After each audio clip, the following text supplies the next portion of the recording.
আমরা একটা মজার তথ্যের মধ্যে দিয়ে যাই প্রায়, সেটি হচ্ছে যে হাই ব্লাড প্রেশার কারো থাকলে বা উচ্চ রক্তচাপ থাকলে আহ, তেঁতুলের শরবত খেলে সেই প্রেশারটা স্বাভাবিক অবস্থায় আসে বা কমে যায়। এটার সত্যতা কতটুকু রয়েছে?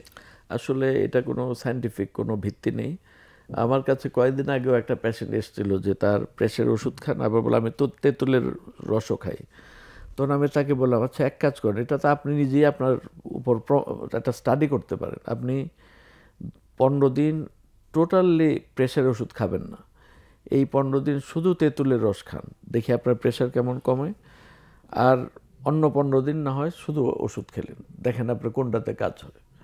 আসলে এই ধরনের কোনো স্টাডি নেই। এবং তেঁতুলের রসে যদি কাজ হতো তাহলে তো আমরা এত দামি দামি প্রেশার ওষুধ না কিনে আমরা সবাই তেঁতুল চাষ করতাম বা তেঁতুল গাছ লাগাতাম। আমরা তো মনে করতাম যে এটা অনেক চিপার হতো, কিন্তু আসলে ওইরকম কোনো স্টাডি নেই।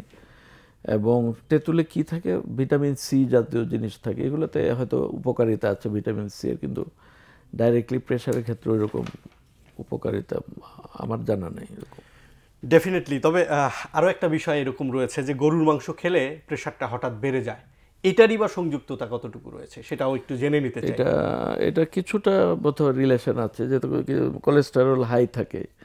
হয়তো এটা একদিনের ব্যাপার না, মানে বেশি খেতে খেতে হয়তো বেড়ে যেতে পারে।